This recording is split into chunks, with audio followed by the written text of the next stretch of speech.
अरे मैं आपसे जो कह रहा हूँ आपको समझ में क्यों नहीं आ रही? आगे से क्यों सवाल जवाब कर रही हैं आप?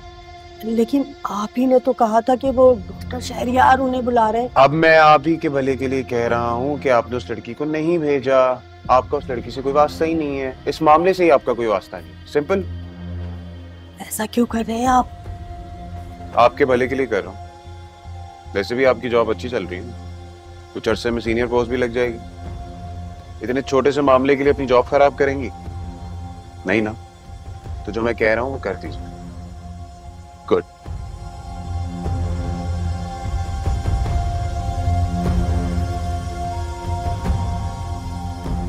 मैं कई बरसों से इस इदारे में हूं और आप जैसे कई बच्चे मेरे हाथों से पढ़ के निकले हैं। और यहाँ पे क्या क्या हो जाता है और बच्चे क्या क्या कर लेते हैं सब पता है मुझे।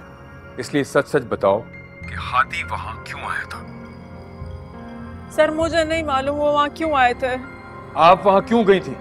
सर मैंने आपको बताया ना कि बिल्किस आंटी ने मुझे कहा था कि आप मुझे बुला रहे थे। आपको लगता है कि रात के वक्त मैं आपको या किसी भी बच्ची को लैब में बुलाऊंगा? और बिल्किस आपके सामने कहकर गई है कि उन्होंने आपको नहीं भेजा। सर वो झूठ बोल रही है, आप बिया से पूछो ना, बिया के सामने पूछने आई थी, वो बुलाने आई थी मुझे। अगर वो झूठ बोल रही है तो सच क्या है? जब मैं वहां नहीं था आप वहां क्यों रुकी और हादी को क्यों बुलाया? उसकी किसी घटिया जिसारत पे आपने उसे ट्यूब दे मारी। आपको अंदाजा है कि मेरे बच्चे की जान भी जा सकती थी। सर मैंने नहीं मारी, वो हसन ने दे मारी थी। हसन ने मुझे वहाँ पे धोखे से बुलाया था और जब मैं वहाँ से भागी तो उसने वो ट्यूब मुझे मारी थी। आदि पता नहीं वहाँ पर कैसे आ गया। क्या क्या कहा आपने? हसन ने?